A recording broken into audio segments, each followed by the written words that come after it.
C'est un programme qui existe déjà depuis plusieurs décennies. C'est le programme de génie mécanique à l'École de technologie supérieure. Et c'est un programme qui est appelé à être révisé périodiquement, environ à tous les 6 ou 7 ans. Et ce qui nous oblige à le faire, c'est un organisme national, donc le BCAPG, qui est le Bureau canadien d'agrément, BCAPG des programmes de génie, qui font des visites à chaque 6 ans environ. Et là, on doit démontrer qu'on s'est amélioré, qu'on respecte les normes et tout ça. Donc oui, c'est une initiative personnelle, mais on a un petit fouet en arrière qui nous oblige à le faire. Je dirais que c'est une initiative qui est toute naturelle. Et il y a des nouvelles règles au BCAPG qui ont été implantées, qui est l'introduction des qualités qu'ils appellent. Donc là, maintenant, avant, ce qui était balisé, c'était le contenu technique du programme, et maintenant, il y en a qui appellent ça des compétences transversales et tout ça. Il y a une douzaine de qualités qui doivent être démontrées par l'université, de telle sorte que tous les étudiants qui vont diplômer vont avoir ces qualités-là.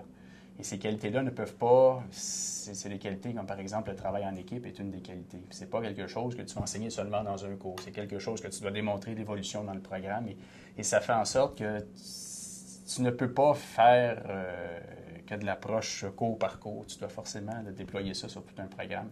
Donc, maintenant, la nouvelle façon du BCAPG d'évaluer les programmes oblige pratiquement tout le monde à faire ça.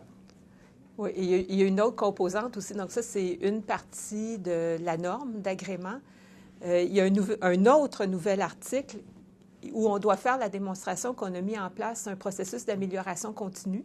Donc, à partir de la performance des étudiants dans les cours, on doit se poser des questions sur notre programme et est-ce que les étudiants évoluent comme on aimerait qu'ils évoluent? Et sinon, qu'est-ce qu'on va faire pour améliorer le programme? Donc, disons que cette approche-là, sans la nommer, force une approche programme.